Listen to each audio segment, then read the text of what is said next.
ಪ್ರತಿಯೊಬ್ಬರಿಗೂ ನಮಸ್ಕಾರಗಳು. ಇವತ್ತಿನ ಪುಸ್ತಕ ಪರಿಚಯ ಧ್ವನಿ ಅಂತ. ಈ ಕಾದಂಬರಿ ಆ ಲೇಖಕ ಪ್ರಶಾಂತ್ ರವರು ಬರೆದಿರ್ತಕ್ಕಂಥದ್ದು. ಇದು ನಮಗೆ ಪ್ಲೇಸ್ಟೋರ್ನಲ್ಲಿ ಸಿಗ್ತಕ್ಕಂಥ ಒಂದು ಆ್ಯಪ್ ಮೈ ಲ್ಯಾಂಗ್ ಅನ್ನೋದರಲ್ಲಿ ಪ್ರಕಟಣೆ ಆಗಿದೆ. ಎಲ್ಲರಿಗೂ ಸಿಗುತ್ತೆ. ಇದರ ಒಂದು 120-130 ರೂಪಾಯಿಯಲ್ಲಿ ನಮಗೆ ಸಿಗ್ತಕ್ಕಂಥ ಒಂದು ಕಾದಂಬರಿ ಆಗಿದೆ. ಇದರ ವಿಶೇಷತೆ ಏನಪ್ಪಾ ಅಂದ್ರೆ, ಇದು ನಮ್ಮ ಒಳ ಅರಿವಿನ ಬಗ್ಗೆ ನಮಗೆ ಒಂದು ಅರ್ಥವನ್ನು ಮೂಡಿಸ್ತಕ್ಕಂಥ ಒಂದು ಕಾದಂಬರಿ. ಈ ಕಾದಂಬರಿಯ ಕಥಾನಾಯಕಿ ಬಂದ್ಬಿಟ್ಟು ಶ್ರಾವ್ಯ ಅಂತ ಬೆಂಗಳೂರಿನಲ್ಲಿ ವೈದ್ಯಕೀಯ ವಿದ್ಯಾರ್ಥಿಯಾಗಿ ಇರ್ತಾರೆ. ಅವರು ಎಲ್ಲ ವಿಷಯಗಳನ್ನು ವೈಜ್ಞಾನಿಕ ತರ್ಕದಿಂದ ನೋಡ್ತಾ ಇರ್ತಾರೆ. ಅವರಿಗೆ ಒಂದು ಅನುಭವ ಉಂಟಾಗುತ್ತೆ. ಯಾರೋ ನಿದ್ರೆಯಲ್ಲಿದ್ದಾಗ ಯಾರೋ ಬಂದು ಮಾತಾಡ್ದ ಹಾಗೆ, ಯಾರೋ ಅವ್ರನ್ನ ಮುಟ್ಟಿದ ಹಾಗೆ ಈ ಒಂದು ಅನುಭವ ಆಗುತ್ತೆ. ಇದು ಅವರು ರಿಸರ್ಚ್ ಮಾಡ್ತಾ ಹೊರಟಾಗ ಅವ್ರು ಏನ್ ಅನ್ಕೊಂತಾರೆ, ಅವರಿಗೆ ಮಾನಸಿಕ ಸಮಸ್ಯೆ ಇದೆ ಅನ್ಕೊಂತಾರೆ ಮೊದಲಿಗೆ. ಹಾಗೆ ಅವರು ಬೇರೆ ಮಾನಸಿಕ ರೋಗಿಗಳನ್ನ ಎಲ್ಲ ನೋಡಿದಾಗ ಇದು ಅದಲ್ಲ ಅಂತ ಗೊತ್ತಾಗುತ್ತೆ. ಹಾಗೆ ಆ ಧ್ವನಿ ಎಂಬತಕ್ಕಂಥದ್ದು 1-2 ಸಾರಿ ಅವರಿಗೆ ಸಹಾಯ ಮಾಡುತ್ತೆ. ಒಂದು ಅವರ ಪರೀಕ್ಷೆ ಹಿಂದಿನ ದಿನ ಇಂತಹ ಪ್ರಶ್ನೆಗಳೇ ಬರ್ತದೆ ಅಂತ ಒಂದು ಸಹಾಯ ಮಾಡುತ್ತೆ.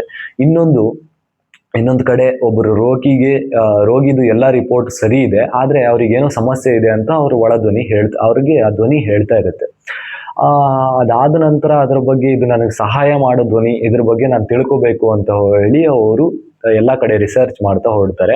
ಹಾಗೆ ಅವರು ಒಬ್ರು ಸೈಕಾಲಜಿಸ್ಟ್ ಹತ್ರ ಹೋಗ್ತಾರೆ. ಅವರು ಹೇಳ್ತಾರೆ, ಇದನ್ನ ನೀನು ಸಾಯಿಸೋಕೆ ಪ್ರಯತ್ನ ಮಾಡಬೇಡ, ಅದ್ ಹೇಳ್ದಾಗೆ ಕೇಳು ಅಂತ. ಅದಾದ ನಂತರ ಆ ಧ್ವನಿನೇ ಹೇಳುತ್ತೆ, ಇದು ನಾನು ನಿನ್ನ ಉಪಪ್ರಜ್ಞೆ ಅಲ್ಲ ಅಂತ ಹೇಳುತ್ತೆ. ಇಲ್ಲಿ ಟ್ವಿಸ್ಟ್ ಇರೋದು. ಅದಾದ್ಮೇಲೆ ಇವರು ಆಧ್ಯಾತ್ಮಿಕವಾಗಿ ಆ ಧ್ವನಿ ಬಗ್ಗೆ ತಿಳ್ಕೊಳಕ್ಕೆ ಹೋಗ್ತಾರೆ. ಮೆಡಿಟೇಷನ್ ಅಂದ್ರೆ ಧ್ಯಾನವನ್ನು ಮಾಡ್ತಾರೆ. ಹಾಗೆ ಧ್ಯಾನ ಮಾಡಿ ಆ ಧ್ವನಿಗೆ ಅಲೈನ್ ಆಗುವಂತ ಒಂದು ಕೆಲಸನ ಮಾಡ್ತಾರೆ. ಅದಾದ ನಂತರ ಇವರು ಕೂಡ ಅದರಿಂದ ಬಾಲ್ಯಗಳನ್ನ, ಹಾಗೆ ಇವರ ಒಂದು ಬಾಲ್ಯದಲ್ಲಿ ನಡೆದಿರತಕ್ಕಂಥ ಒಂದು ಟ್ರಾಮಾನ ಯಾವ ರೀತಿ ಕ್ಲಿಯರ್ ಮಾಡ್ಕೊಳೋದು ಅಂತ ಕಲ್ತ್ಕೊತಾರೆ. ಹಾಗೆ ಅದರಿಂದ ಬೇರೆಯವ್ರಿಗೆ ಹೆಲ್ಪ್ ಮಾಡಕ್ಕೆ ಕೂಡ ಇವರು ಮುಂದಾಗ್ತಾರೆ. ಈ ಮುಂದಾಗುವಂತ ಕೆಲಸಗಳಲ್ಲಿ ಅವರು ಹಲವಾರು ಒಳ್ಳೆ ಕೆಲಸಗಳನ್ನ ಮಾಡ್ತಾರೆ. ಈ ಧ್ವನಿಯಿಂದ ಇವ್ರು ಏನು ಈ ಪುಸ್ತಕದಲ್ಲಿ ಹೇಳೋಕೆ ಹೊರಟಿದ್ದಾರೆ ಅಂದ್ರೆ, ಪ್ರತಿಯೊಬ್ಬರಲ್ಲಿ ಅವರೊಂದು ಒಳ ಧ್ವನಿ ಅಂತಕ್ಕಂಥದ್ದು ಇರುತ್ತೆ. ನಮ್ಗೆ ಈ ಕೆಲಸ ಮಾಡು, ಈ ಕೆಲಸ ಸರಿ, ಈ ಕೆಲಸ ತಪ್ಪು ಅಂತ ಹೇಳ್ತಾ ಇರುತ್ತೆ. ಈ ವೈಜ್ಞಾನಿಕವಾಗಿ ಹಾಗೂ ಆಧ್ಯಾತ್ಮಿಕವಾಗಿ ಎರಡರಿಂದ ಕೂಡ ಈ ಧ್ವನಿಯನ್ನ ನಾವು ತಿಳ್ಕೊಬಹುದು ಅನ್ನೋದನ್ನ ಈ ಒಂದು ಕಾದಂಬರಿ ತಿಳಿಸುತ್ತೆ. ತುಂಬಾ ಅರ್ಥಪೂರ್ಣವಾದ ಕಾದಂಬರಿ. ಹೊಸ ಲೇಖಕರಾದರೂ ಕೂಡ ಅತ್ಯುತ್ತಮವಾಗಿ ಬರೆದಿದ್ದಾರೆ. ನನಗೆ ತುಂಬಾ ಇಷ್ಟ ಆಯ್ತು ನಾನು ಓದಿದ ನಂತರ.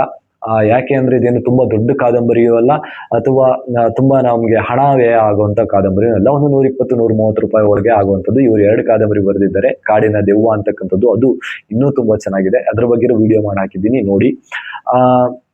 ಈ ಕಾದಂಬರಿ ಬಗ್ಗೆ ವೈದ್ಯಕೀಯ ಹಾಗೂ ಆಧ್ಯಾತ್ಮಿಕ ವಿಷಯಗಳ ಬಗ್ಗೆ ಈ ಕಾದಂಬರಿ ತುಂಬಿಕೊಂಡಿದೆ. ಹಾಗೆ ಒಂಥರ ನಿಗೂಢವಾಗಿ ರಿಸರ್ಚ್ ಅನ್ನ ಮಾಡ್ತಾ ಇರ್ತಾರೆ ಅವರು, ಯಾರಿಗೂ ಹೇಳದೆ ಕೂಡ. ಇದು ಅದರಲ್ಲಿ ಒಂದು ತುಂಬಾ ಅರ್ಥಪೂರ್ಣವಾಗಿ ಬಂದಿರತಕ್ಕಂಥ ಒಂದು ಕಾದಂಬರಿ ಆಗಿದೆ. ಪ್ರತಿಯೊಬ್ರು ಓದಿದ್ರೆ ತುಂಬಾ ಚೆನ್ನಾಗಿದೆ ಅಂತ ನಾನು ಹೇಳ್ತೀನಿ. ಯಾಕೆಂದ್ರೆ ನಮ್ಮ ಒಳಗೆ ಏನಿದೆ, ನಮ್ಮ ಒಳಗಿನ ಧ್ವನಿಯ ಬಗ್ಗೆ ನಾವು ತಿಳ್ಕೊಬಹುದು. ಹೋಗ್ತಾ ಹೋಗ್ತಾ ನಮ್ಗೆ ಕೆಲವೊಂದು ಹೌದಲ್ಲ, ಇದು ನನಗೂ ಹೀಗಾಗಿತ್ತಲ್ಲ ಅನ್ನೋ ಒಂದು ಪ್ರಶ್ನೆಗಳು, ಉತ್ತರಗಳು ಬಂತಾ ಹೋಗ್ತವೆ. ಹಾಗಾಗಿ ಎಲ್ಲರೂ ಓದಿ, ಹೊಸ ಲೇಖಕರನ್ನ ಕನ್ನಡದಲ್ಲಿ ಸಪೋರ್ಟ್ ಮಾಡಿ. ಧನ್ಯವಾದಗಳು.